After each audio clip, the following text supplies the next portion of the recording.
Hey, Arvid here. Today I'm talking to Aprilynne Alter, a YouTube expert who really knows what she's doing. The day after we had this chat, Aprilynne posted a video to YouTube that at this point has gotten almost 100,000 views. I don't think I need to say more about her expertise, you'll see, but besides that, we talk about many issues that come up in the lives of digital creators, balancing quality and quantity, all those mental health pressures we go through, and how to set up your home work environment for optimal productivity. This will be a masterclass in not just video. Big shout out to our sponsor, acquire.com at this point. More about that later. And now here's Aprilynne Alter. Thanks for being on the show, Aprilynne. You're in this unique position of being close enough to remember what it's like to be a YouTube beginner, and that's something that I consider myself to be still. Yet you're also experienced enough to teach beginners how to do it, which is really cool. You're just about to monetize a YouTube channel for the second time around. And what I wonder is, what's the most surprising thing that you've learned in this second round of getting to monetization? Yeah, that's a great question. The most surprising thing to me so far, I think, was that I actually took back my editing, which is strange because I have been outsourcing my editing for a while. I started outsourcing my editing for my old channel, and I continue to do that into this new channel. But recently, in the last 2 months, I took my editing back towards myself. And I never thought that would be something that I would do. For so long, I was in the camp of, yeah, as soon as you can afford it, outsource your editing, because then it frees up your time to do other things that you probably like more. Because I did not enjoy the editing process. But I realized that as soon as I started to edit myself again, I was able to level up my YouTube skills so much.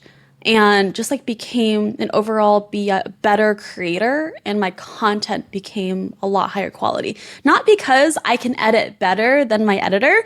I am not a professional editor whatsoever. It takes me so long to do.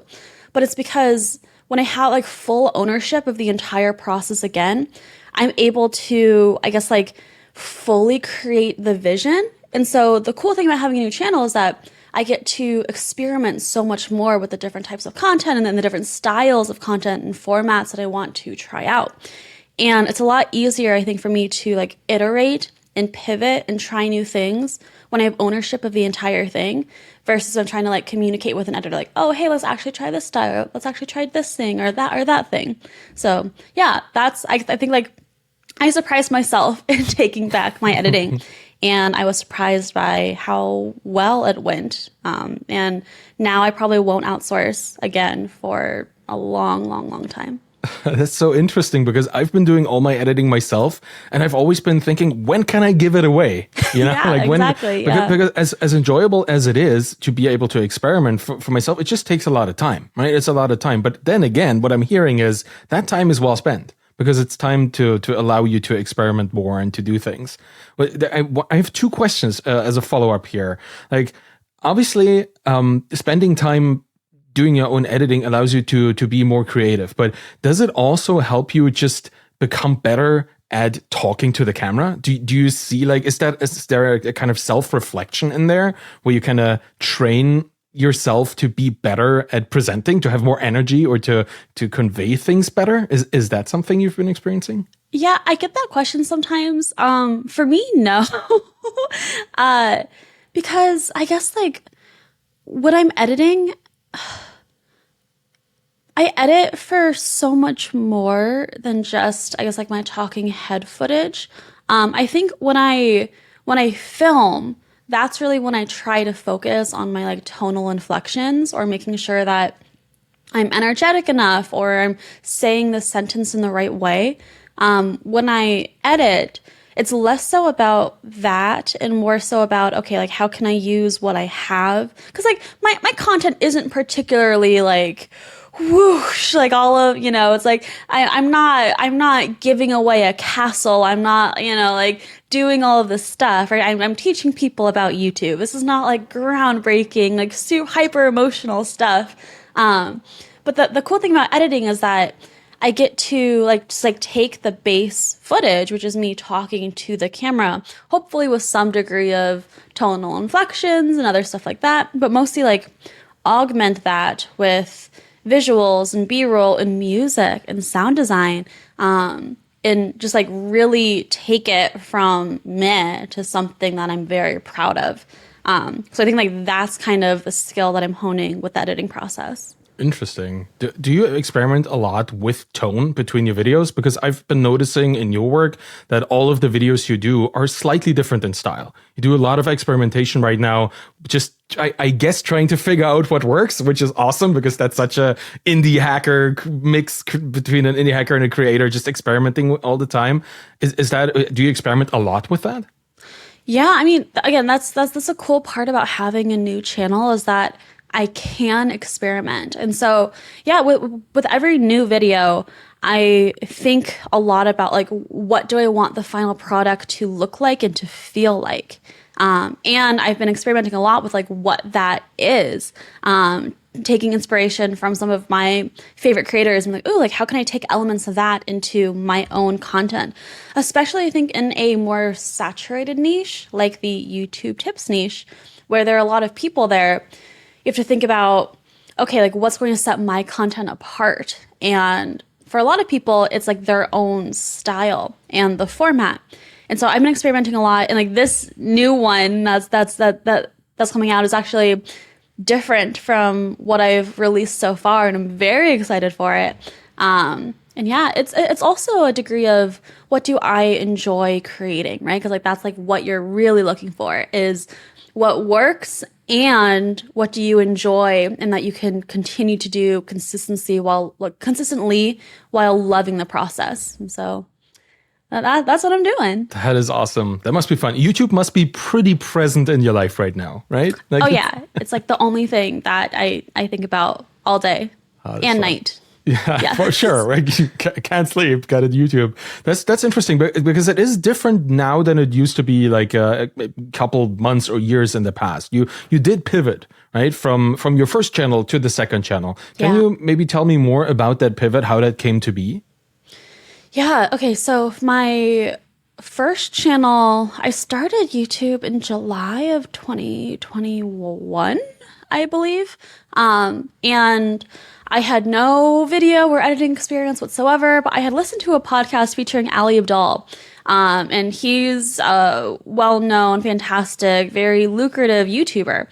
And that was like my first time really hearing that people could be on YouTube and like not in a Mr. Beast fashion. I'm like, oh, there's like someone who was an educational YouTuber and making a lot of money from doing this. Like this is actually something that is possible.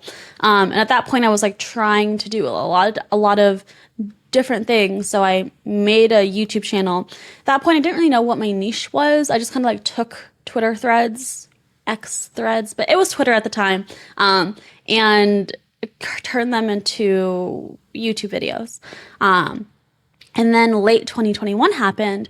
And then all of a sudden on Twitter, everyone was talking about these things called NFTs. And some people loved them and some people hated them, but no one could really tell me exactly what they were. So I'm not one to be left out of conversations, and I believe that the best way to learn is by doing. So I made an experimental NFT collection of my own, just to like see what the hype is about. Cause I'm like, surely it's not like, you know, we've all heard of NFT millionaires during that time. And I'm like, surely it's not that as easy as to just like create NFTs and then oops, you're a millionaire, right? There's got to be something else here. So I created an NFT collection and made a lot of mistakes during the process. Like I didn't know what gas fees were. That was like a whole thing. Yeah. And I made a thread on Twitter, kind of like recounting my experience, and a lot of people really resonated with that thread. So I turned that thread into a YouTube video, and that video blew up. That was my first viral video. That video got my channel monetized, and I had this large flood of people coming into my channel who, again, like they had heard about NFTs, they'd heard about NFT millionaires, and they're just like, well, you know, and they were mostly other creators and entrepreneurs thinking, is this something for me? How do I fit into this? I think there's always this fear of like a new trend taking off and like, will I be left behind? Will this type of thing be reserved to the people who are super hyper technical and know all of this stuff? Because it was like a very complex topic and not very accessible to people. So that's kind of what my content became. I leaned into that because they say niche down to blow up. And even though I wasn't particularly passionate about the crypto space or NFTs myself, I thought, hey, like, let me ride this wave as far as I can and serve the people who are here already.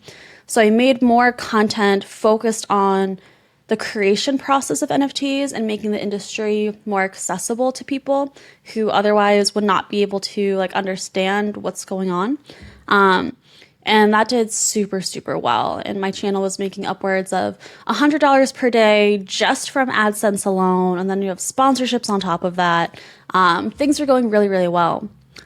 But because I was creating in a niche that I was not genuinely passionate about, I burned out really, really, really hard. The biggest period of burnout I've ever felt in my life, the strongest period of burnout I've ever felt in my life, to the point where, I was sleepy all the time. Everything felt so hard and so heavy. Like I could not get up off the couch. And I was like, like something needs to change. Like this is not good. I deserve better in my life than to be in this period of burnout. So had like a little existential crisis and decided what I wanted to do with my entire life. Fast forward through lots of bits and pieces. And ultimately I realized that I really love YouTube. And if I could be anything and if I could do anything, I would want to be a YouTuber. I would want to be teaching people things on YouTube. I just loved the process of creating a YouTube video. And so then again, like another period of existential crisis and self-reflection about like, what do I want to make a YouTube channel about? And I kind of like landed on, well, the one thing that I know for sure is that I love talking about YouTube and I love teaching people about YouTube. And I get questions all the time about how to grow on YouTube. And it's something that I'm very passionate about and that I know that there's a lot of misinformation about online. So just because I was burned so badly from being in a niche that I didn't care about, I wanted to make sure that going into my next channel, it would be something that I absolutely loved. So here we are. I made a new channel in April 14th, I believe is when I started this brand new channel. And yeah, that's the TLDR of that channel pivot.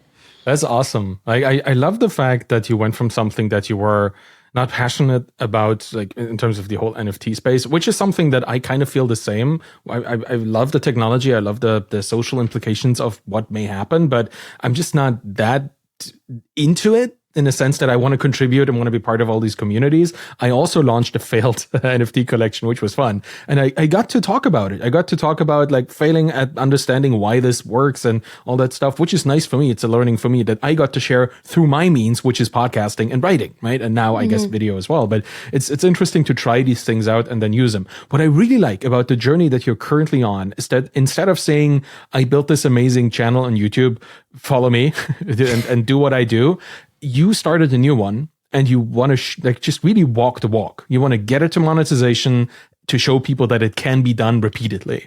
Yeah. And that is wonderful because that just teaches people that, or it shows them that you're not just talking about what they should do. You're actually showing them. It's really cool. Like I think that for a teacher, that is a spectacular way of approaching this. Thank you. No, I really appreciate that. Yeah, I appreciate that too, because I get to learn from you. Right. The benefit of you actually walking the walk here is that I get to see how much experimentation is needed to, figure things out. Also, how the amount of subscribers versus the amount of hours watched and that kind of stuff all plays into, into how you create and what you create. So what I would like to know in terms of monetization, because that's the thing that a lot of people want to understand about YouTube. Getting monetized on YouTube, is that enough for a creator to, build a life on YouTube?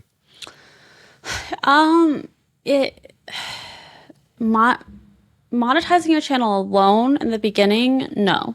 that is not enough. The way that that monetization works on YouTube, for those curious, is that once you reach a certain threshold of monetization, which right now, to enter the YouTube Partner Program and to benefit from AdSense, so from ads shown on your YouTube videos, you have to reach 1,000 subscribers and 4,000 watch hours. So at that point, you're a YouTube partner, and now you take a portion, it's around 55% of the ad revenue from ads played on your videos. And usually this is measured by something called CPM, or cost per mil. That's like the cost per 1,000 views that advertisers pay to advertise on your videos, or RPM, which is revenue per mil. And for most, like the average number is around $5. So that's like you receive $5 for every 1,000 views on your channel. Some niches have a higher CPM, some niches have a lower CPM, but that's kind of like the overall average. And as you can imagine, if you're a newer channel and maybe you're getting 1,000 views per video, which is great at a certain stage, that's only roughly $5 that you're making per video that you put out. You think about all of the time and energy that goes into making the video, it's like, okay, that's not a living whatsoever. So I think like you have to determine for yourself like what a livable wage is. But also the majority of creators who are full-time on YouTube, the majority of their income comes from sources outside of just YouTube AdSense, whether that be affiliate marketing or sponsorships or products or, digital offerings or something else. So yeah, I think like there's this common misconception that, oh, you just get monetized on YouTube and then the AdSense pays for everything in life. And while AdSense can be significant, if you play your cards correctly, the cool part about YouTube is your distribution, right? It's like, hey, all of a sudden, like once your platform becomes big enough, you have free distribution of everything, of anything that you want to. And it's particularly powerful distribution because your audience cares about you as a creator. And so if you were to go and create your own product, like yes, you can have sponsorship slots where you show someone else's product, but if you create your own, now all of a sudden you don't have to worry about a marketing budget. Like your YouTube channel is your marketing budget, and it converts people a lot better than traditional marketing does as well. So yeah, that's kind of like the overall of rundown of YouTube monetization. Yeah, that makes sense to me. Like distribution is a big deal. Like the fact that you can talk to people who already like you. Yeah. That's like that makes marketing so much easier. And I love that, which is, it makes me wonder, like, do you even still need to chase virality on YouTube if your audience is already where you are? Like, do you still make videos to go viral, or do you just make videos for your audience? I think it depends on what stage you're at. There are ups and downs of virality. Ups being that you get a lot of views and a lot more people can discover you. Downs in that it might not be the right people who are discovering you. I think it's still important to make videos that have the potential of discoverability, because most people want their audiences to grow. And so like if you just focus on making content that only suits your current audience without thinking about how can this be discovered or applicable to other people, then your audience isn't going to grow very much. Now it's like if you're at a stage where you don't really care about your audience growing at all, that's completely fine. But if you do want to continue to grow, then I think like there's like a mixture. You don't have to be trying to make like a viral bangers every time. But I do think that it's worth a lot of intentional thought about the topic and the packaging of a video to, as I said, like make it more discoverable by new people who don't already know who you are. Yeah, let's maybe dive into that kind of strategy angle Yeah. here a little bit. Like, how does it work for you? What is your strategy, your content creation strategy, both in terms of pacing and the topics, but also what the exact content of the videos is supposed to be? Yeah. Okay. So I start most. I say most people on YouTube, they think of an idea, then they script their video, then they film their video, then they upload their video, and then they think like, oh yeah, I need a title and a thumbnail, and they slap one together and publish. That is overall a more self-centered way to approach YouTube because you're thinking like you're not thinking like your audience. Your audience doesn't see the beautiful video. All your audience sees is a title and thumbnail. And so when I go about my YouTube process, I always start with idea first, with the topic. The like 3 T's that are the most important to think about are topic, title, and thumbnail. I start with topic because it doesn't really matter how good of a video you make or how beautiful your title and thumbnail are. If it's a topic that no one's interested in, no one's going to click on it. And if they don't click, then they don't watch. So I think about topic first. And when I think about topic, I think about, okay, like what are people first, like what do I want to teach and what are people interested in and how can I like merge them together? Because sometimes you want to teach something, but it's not something that people are interested in. I have to cough again. I will give you a YouTube related example, right? So maybe I want to teach people about music and sound design and about like how you can use that to elevate the quality of your videos. If I just made a video titled like how to choose the right music for your YouTube videos, it might do well. I feel like that's like more like search related topic. So if people are directly searching for that thing, I might show up. But if it just like appears on someone's homepage, unless they're specifically thinking about that, they might not click on it because it's like it just seems kind of boring to them. Versus if I say something like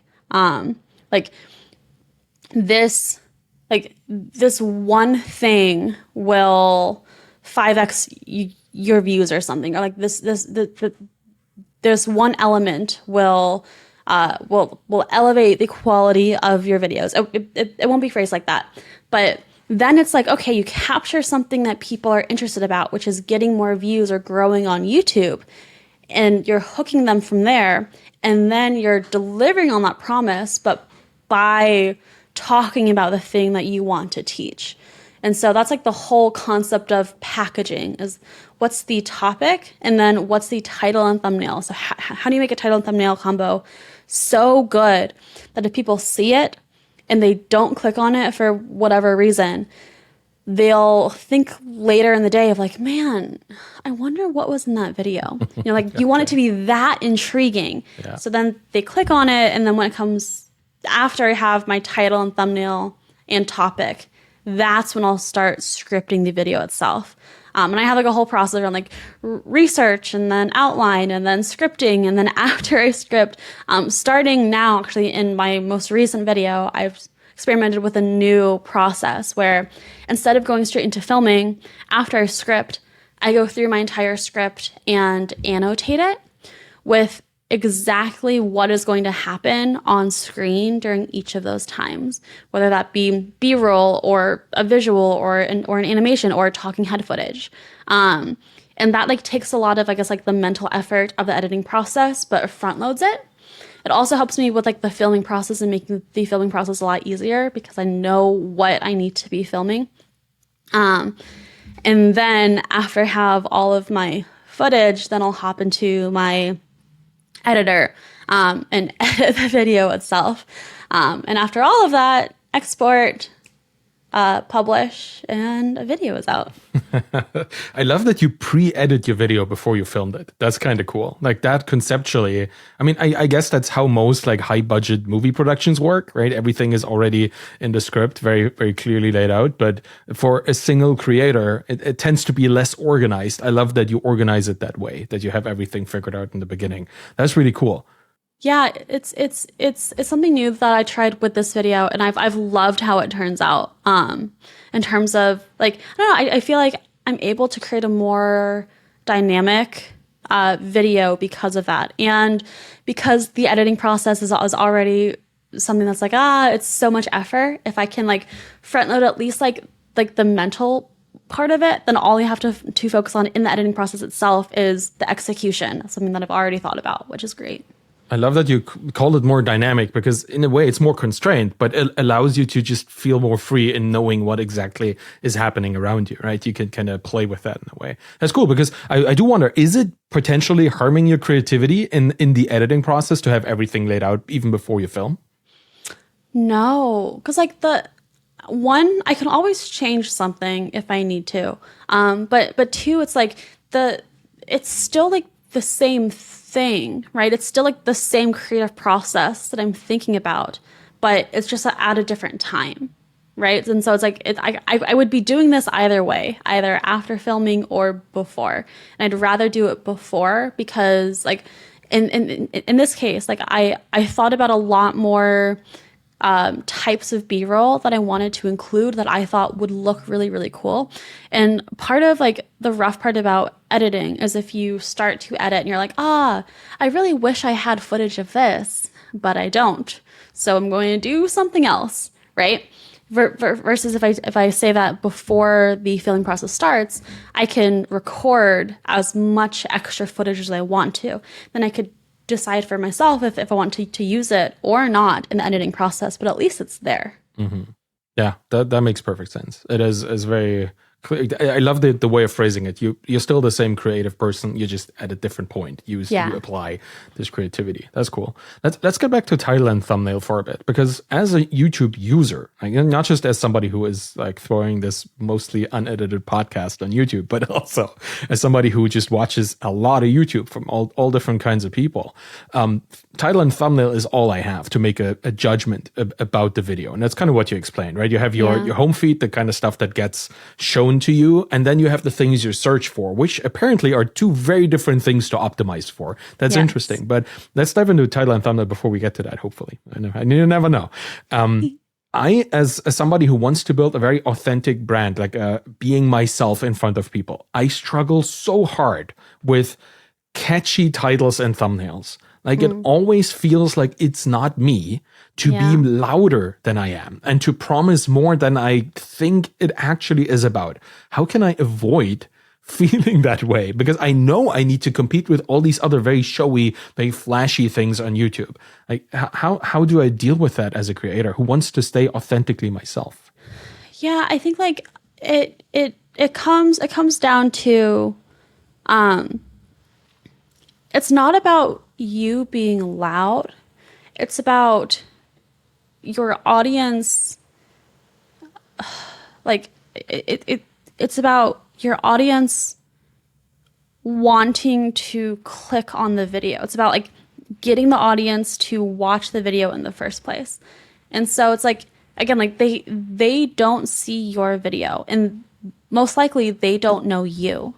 And if you don't package it in the right way, if you package it in a way that would only be interesting to people who already know who you are or already subscribe to you, then you're doing the audience a disservice. Like any new audience a disservice, because then they'll see your video, it'll come up for them. But because it's packaged in that way, they're not going to be interested, and then they're not going to click. And so that video could be something that was really like that might change their lives, or might like change the way in which they think, or might be exactly what they need. But they're never going to see it because of the way in which you packaged it, which is only really interesting or relevant for people who already know who you are. So yeah, I don't know if that helps at all. Oh, absolutely. What I hear you say, let me just mirror this back to you, is that if the video is really, really good and helpful to an audience that may not know about it, it's not communicable outside of the title and thumbnail. So these need to communicate, this is good for you. Right? They can't know what the video is about. They have to be lured in and then see the video and then figure out, oh yeah, this is actually for me. Yeah. So I recently had a conversation with a friend about a similar topic of like, I was thinking about a title and thumbnail. I was like, oh, like I could do this, but like it seems too clickbaity, right? And I want to avoid the idea of clickbait, Yes. whilst also, having a packaging that is attractive enough to be clicked on. And what he said, which was interesting to me and that helped me, was that if you have a problem with packaging your video in a way that is intriguing or interesting enough to be clicked on, what it really is most likely is you not being confident enough with the quality of your own video. Because if your video is good enough, it won't really matter why they clicked on it in the first place. After they watch it, they're going to be like, dang, that was a good video, and I want to tell other people about it because it was so good. Because like, if you think about the YouTube videos that you've watched in the last month, do you remember the title and thumbnail of those videos? I never remember what the thumbnail is in the first place. I might remember the title if I like think about it really, really hard, but for the most part, no, right? I just think about like what the video is. And so, yeah, like if your video is good enough, it won't really matter why they came. They're going to be grateful that they came. So maybe the answer is like, I guess like the question for you is, do you believe that your videos are worth watching and that if people watch it, they'll believe that it was worth their time? Well, ask my imposter syndrome about that part. But yeah, I get it. Like obviously, and it does remind me of books, like book covers, right? If you, I don't know if you saw this like a month ago or so, like Peter Levels was sharing this picture of all these self-help productivity books, and they're all just white books with like black font, and that's all, right? Like there was 20 books on the page, they all looked alike. Doesn't really matter. They're still hyper successful books that are sold all over the place because the content of the book is what gets people to change their lives, and then they tell their friends to get the book. Exactly. Like the difference here apparently between books and YouTube is immediately measurable. Right? You see if people clicked on your video, if they shared it, if they invited their friends through other means than YouTube, if you see if it's external or came through Twitter or newsletters or whatever, right? You get immediate data. And that's what I sometimes struggle with, because if it doesn't perform immediately, a new video that I put out, it feels like I did something wrong, even though it may just be that my audience just wasn't awake just yet or had something else to do. How do you deal with this in your own work? Like, how do you deal with the I guess the curse and the blessing that is immediately available analytics in videos like this? Gosh, it's so hard. The number of hours that have disappeared for me from just like refreshing YouTube Studio after a new video is live, and I'm like, please a 1 out of 10, please a 1 out of 10. For those who are not creators, a 1 out of 10 is a good thing for YouTubers. YouTube will rank your video out of your last 10 videos in terms of its performance. So a 10 out of 10 is, it's like the worst performing video out of your latest 10, versus a 1 out of 10 is your best performing video out of your most recent 10. It's tough for me to get stuff done during the first day that I upload a new video, because I'll just be like so wired. Like, are they gonna like it? Please like it. I worked so hard on this video. I really hope that they enjoy it. And I think like I've come to try to like separate the result of a video into like 3 categories in my head. One category is the views, right? So like, okay, like how many views did this video get? That's like bucket A. Bucket B is, how much did my audience or like any people enjoy this content? What are my comments like? Are my comments saying like, man, this is the best video that I've seen in a long time? Or wow, this helped me so much, right? Or are the video or are the comments more generic, right? So it's like, okay, like how much did they find the content useful and how much did they enjoy it? And then the third bucket is, what did I learn from this process, or how do I feel about it?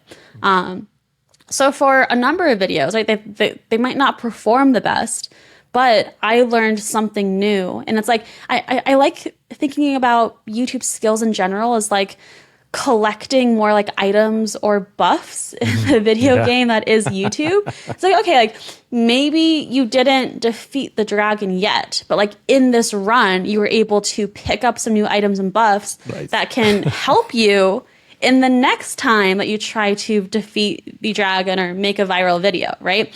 And it's like, okay, like I pick up these new skills and now I have them forever. In my most recent video, I was playing around with some more B-roll or supplementary footage, and I like discovered this new angle that I really loved. And it's going to be my first time using that angle in this new video. And I'm like, whoa, I can now use that for all of my future videos. And even if this video isn't a complete banger, I've collected this item that I can now use forever. And that's so cool. And that's a big win. So there's like the 3 buckets. So like whenever I get too deep into thinking about that bucket 1 of the results, I try really hard to focus on, okay, like, were there any other wins in the other buckets? And if yes, we're good. The last thing I'll say too is that the best cure that I found for a video not doing as well as I wanted to is working on the next one, right? It's like, I try to go into every single video thinking this will be the one, or like, this is my next hit. Because one, I want to genuinely believe that. Because like if I don't believe that, why am I making the video in the first place? Like if I don't believe that it's useful or like good enough for a lot of people to watch and love, why am I making it in the first place? And 2, like you just like have that prolonged hope. And so as soon as a video goes out, it's like, cool, now let's work on the next one. And this one is going to be my best one yet. And that kind of like takes the focus away from thinking about what's already happened to what's going to happen.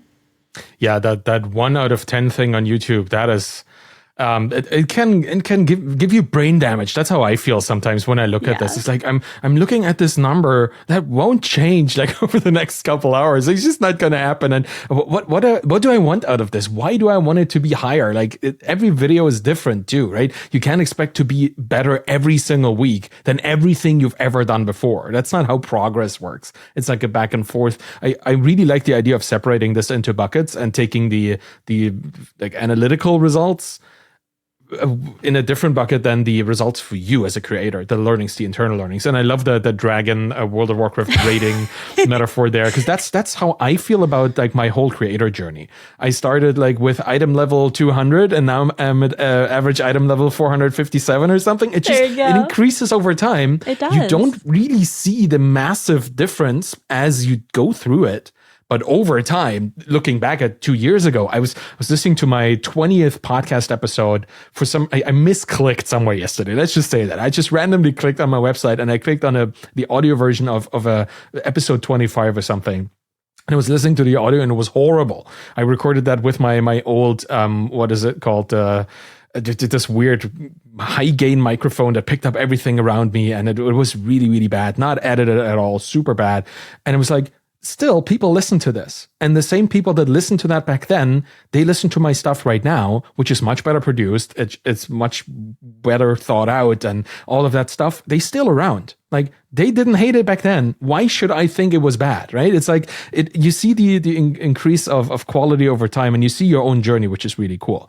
Which I wonder, like, how much time do you spend per video? Because did you spend less time on that before? Did you spend more time on that before? What is that trajectory for somebody who's getting better at YouTube? Do you spend more time or less? It depends on what my goal is. I think I'm able. So, I I recently started this like on my new channel, this 90-day challenge to get my new channel monetized. And I had like I went in with a couple of different strategies to try out. In the beginning, my goal was to upload 3 videos per week. Now, to me, that was insane. Yeah. I don't know what I was thinking. I previously only able to upload 1 video per week max. But that week, I succeed. I make 3 videos in 1 week. And the difference is that the quality of each of those videos in that 1 week was the same, if not better, as a year or 2 ago when I would make 1 video per week, right? And so I was like, okay, like, does that mean that it takes less time to make a video then? Well, after that, I started thinking more strategically, and I was like, well, for this moment in time for my journey, it's less so about quantity, but more so about quality. And so then I switched my strategies, and instead of focusing on the quantity of 3 videos per week, I was like, hey, let's just make the best video I've ever made.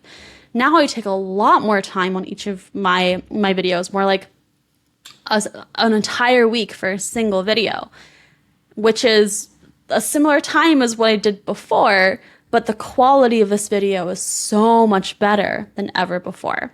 So yes, I'm able to get more quality bang for my time buck now. It's just up to me in terms of how I want to divvy that up. That makes sense. Do you have a number of hours that you spent on like an average over your last like 5 or 10 videos? When I made 3 videos in 1 week, each of those videos on average took me 2 days, but like 2 full days. So I'll say like 16 hours for a video. Now it's more like 8 hours per day for 7 days. So 56, if I'm doing that right, hours for a single video. Yeah, but like that's kind of, but like I'm doing this full time. So there's nothing else I'm doing with my time besides YouTube. So all of my effort can go into it. Okay. And that's what I'm doing. Okay. I don't want to like dive too deep into the specifics, but I'm a process person. When I write, I have 1 day for writing, 1 for editing, and then I turn it into my other kinds of contents. I record a podcast, record the video, and then I distribute. So that's my week in structure. Do you have a similar structure for how you produce videos, like a step-by-step order of things? I used to. So back when I had a more consistent schedule, I will give you the schedule that I had for my 3 videos per week. So on Monday, I would upload a video in the morning, and then I would ideate, script, and film another video. On Tuesday, I would edit that video. On Wednesday, I would upload the video and spend the day researching for like more content for the future. Thursday, I would ideate, script, film my next video. Friday, I would edit that. Saturday, I would upload that and ideate, script, and film. And then on Sunday, I would edit. And then on Monday, it would start over again. Oh, that sounds like a great work-life balance right there. Honestly, it wasn't bad, but the edit days were the worst for me. The ideate, script, and film, I was like, cool. I'm vibing. This is great. The research days were amazing because I love to do research. I just got to like get snacks and go in front of my computer and just like spend the day researching, and that was great. The editing was awful. I said 8-hour days before. My editing days were, 14-hour days, 16-hour days in order to try to get it all done. It was too much. So now what I've done is kind of like so I still have that same process, right? Of like ideate, script, film, edit, upload, and like research as well. But now I've like expanded each of those to the point where I feel like it's enough, I suppose. And I think like the the debate of like, should I focus more on quantity or on quality is one that a lot of people talk about, and it's a question that I get a lot of time, like many times. The answer that I'll have to say for this is just because like I don't want people looking at my own process and being like, oh, I should do that, and she's focusing so much on quality, so I should too. My take on this is focus on quantity, so on consistency. Usually that's one video per week at least, until it's no longer a question of will I make another video. Until it's like, it's not even a thought in your head. It's, of course I'm going to make another video. That's just what I do, right? So as long as it's like, will I make another video? Oh, this is really, really hard. Like, as long as there's that potential there of, if you were to take longer in a video, it might never get done. Focus on quantity, focus on consistency. Then once it no longer becomes a question, once it's like, that's just a staple of your life, then you can focus more on quality. So that's where I'm at in my journey, so I can focus more on quality. And at this point, like how I do that is because I've done the quantity thing for so long, I know what like the baseline is, and I know where I thought like, oh, if I just had another day to do this, it would be so much better, right? And so then I'm able to use my time and like add time where it needs to be now in my process, because I know where to allocate time for the biggest result or the biggest impact. So that sounds like a very thought through approach. Like when I started, it was all random, trying things out, but this seems to be like you crystallize the high impact things into a structure. How do you prevent like burnout? Like you talked about burnout on YouTube channels before. Like what active steps do you take right now to not burn out on this one? So I feel like I have like a sensitivity to burnout now. And like, if I feel even like the inkling of it potentially coming, I'm like, oh, warning, something's going to happen. Let's chill out for a second. Yeah. So usually I have to think about like why I'm feeling that burnout.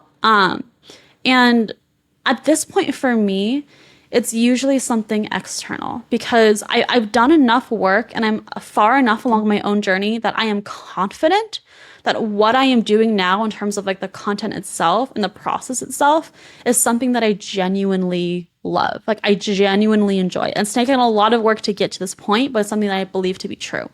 So when I like feel any like ounce of burnout coming in, I'm like, like, why is this happening? And it depends. Typically it's because either like I'm making a video that I don't actually want to be making, or I'm pushing myself too fast when I should be slowing down, or other things are going on in my life, like we're in a heat wave and there's no air conditioning, or or I'm sick, or something else or like I haven't gone outside enough, so I don't have enough fresh air, right? Yeah. And there's usually something else going on. I'm like, like that's the reason why. But I think like it's a lot easier for me to identify that because I know that my core thing is something that I love, and I'm lucky enough to have like found that for myself. But yeah. That makes absolute sense. Like, and thinking about it as something external, something that is not coming from within you, in the sense of that it's like a deep desire, but some kind of external pressure or external constraint. That's my experience as well with these things. And often it's something externalized, like it's an expectation that we project onto something else as well, right? That's also weird. How has your move to San Francisco affected your mental health? Let's just say that, or your productivity, like your state of doing things on YouTube? Because you did a move is a pretty big thing, and moving to the Valley is probably equally big, and making big changes. Has that had an effect on you? It's had an enormous effect, but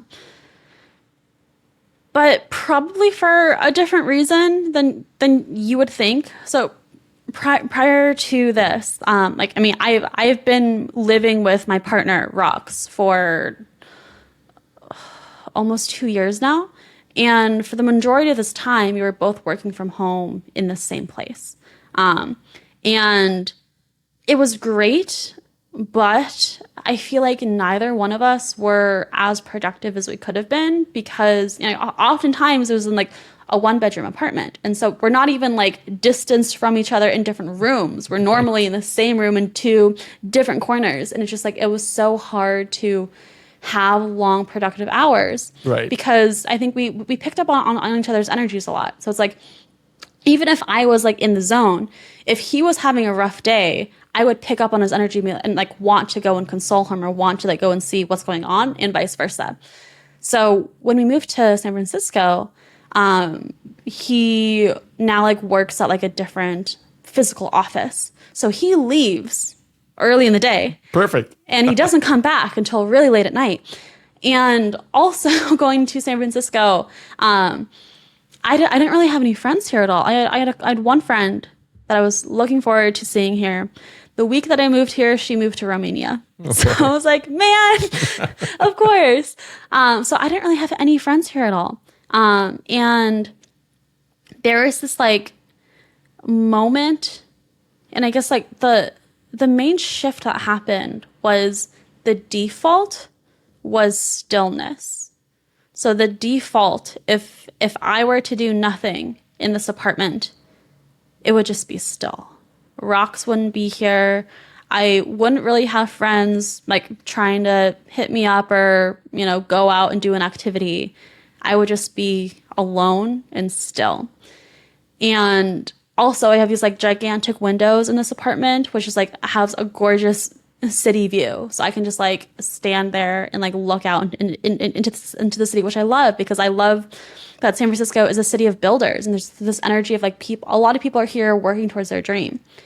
And I think like that default of being still has allowed me to work so much more and like be a lot more productive. Because like I can always add in distraction if I want to. I can always fill the space with videos or calling friends and family or going out if I need to. But it's just like I've been able to be so focused. And I tend to work really well if I'm alone. I know some people like to work when they're like around people. Even in school, I never went to a library to study because there were people around. I like went to like my room and shut all the doors, right? Yeah. So this has been a dream for me. I've just been able to get super, super deep into spending my time exactly how I want to spend my time. And it's been wonderful. Mm-hmm. Yeah, the ability to just be still in yourself and reflect on the things you want to do.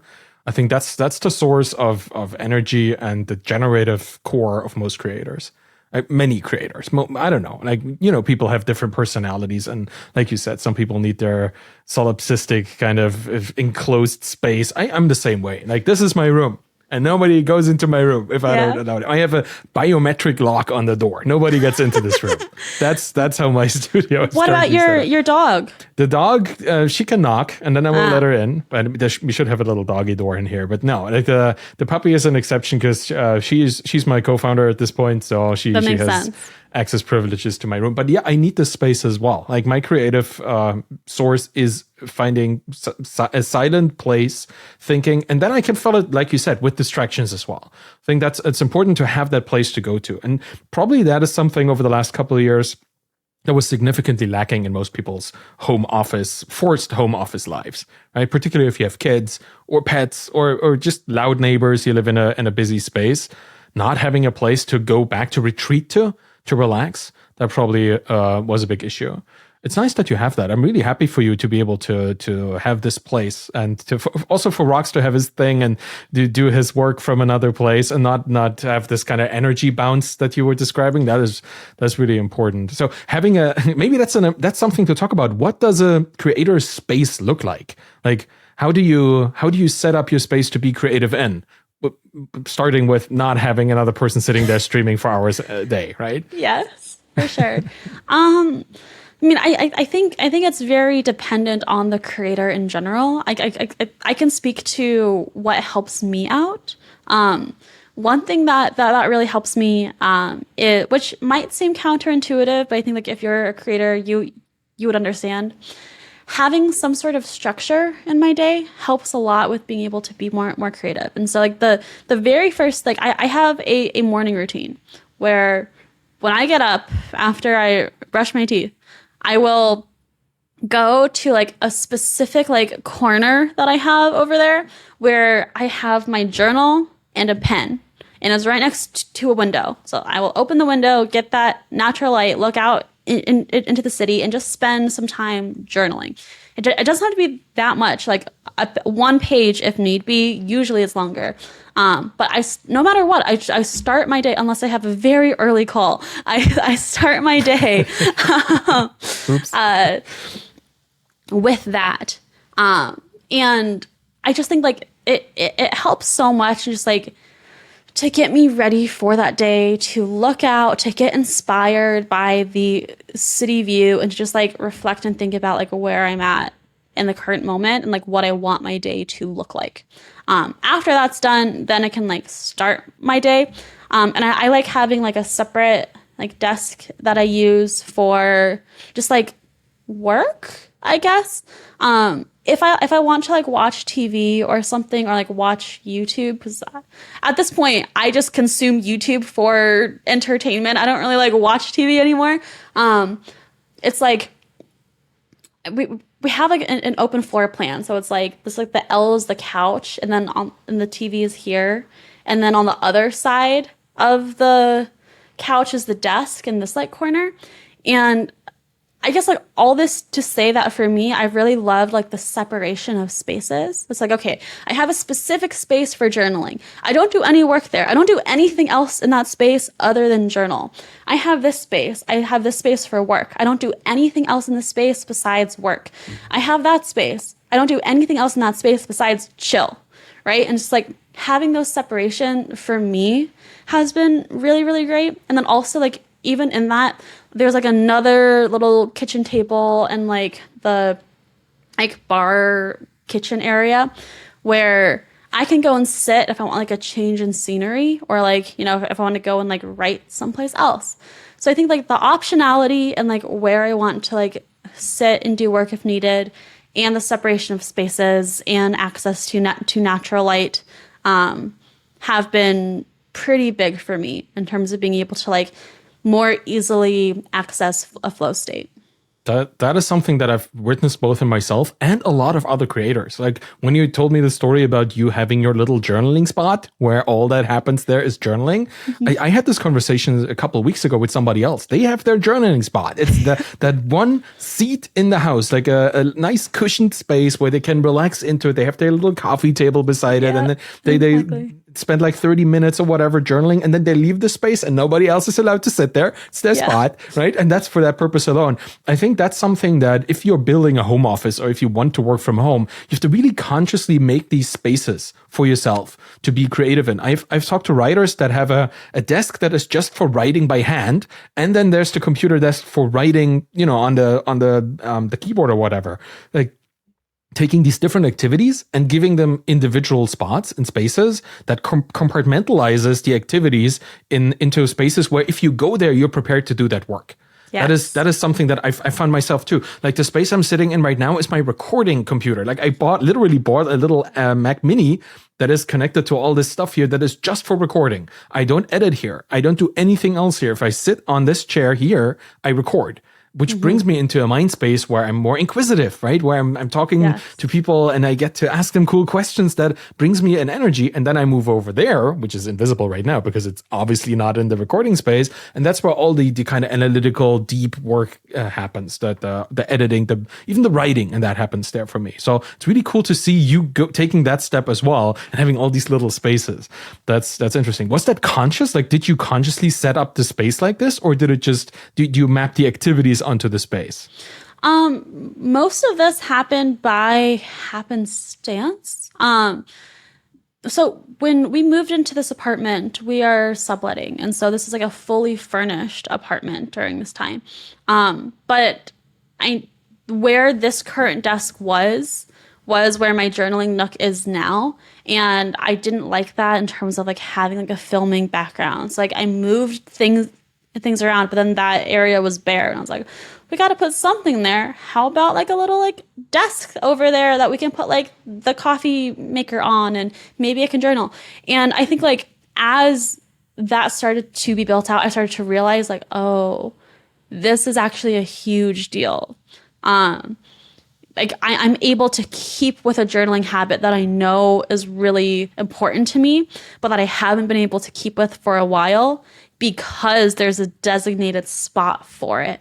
And I'm able to get more work done in this space because it's separate, like from my chill space. I originally started to like watch my entertainment on the couch because I don't have an office chair. This chair is just like a normal like Right. kitchen chair. And so instead of like sitting here to relax, I just like moved over to the couch and I was like, oh, this is actually a big deal too. So in the future, with every new space that we set up, that's what I'm going to look for. Is like, okay, like how can I compartmentalize spaces for specific activities? It's like creator of feng shui, right? Yeah. What that sounds like. Pretty much, yeah. Yeah, you have to find the right spots for the right energies in your space. That is really cool. And since we're talking about finding, let's bring this to a close. Where can people go to find you at the end? What Worst a segue I ever made. Incredible. I'm on YouTube, youtube.com/@ Aprilynne Alter. I'm on Twitter as well @Aprilynne Alter. And yeah, that's for the most part where you can find me if you want to follow along the journey or learn more about YouTube.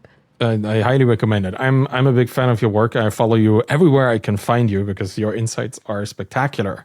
And I'm really, really grateful that you shared your early morning instead of going into your journaling nook today with me, this conversation. Thanks for giving me a little insight into the world, the physical and mental world of a creator who is very, very interested in sharing and teaching people, which I really admire. You're so good at teaching people, and you're teaching people how to teach, which is even better. Like telling people how to grow on YouTube is effectively teaching them how to teach, which is really, really cool. So thank you so much for being on the show today. Thank you for spending your morning with me. That was wonderful. Thank you. Thanks so much for having me. Always a pleasure. Thanks. And that's it for today. I will now briefly thank my sponsor, Acquire.com. Imagine this.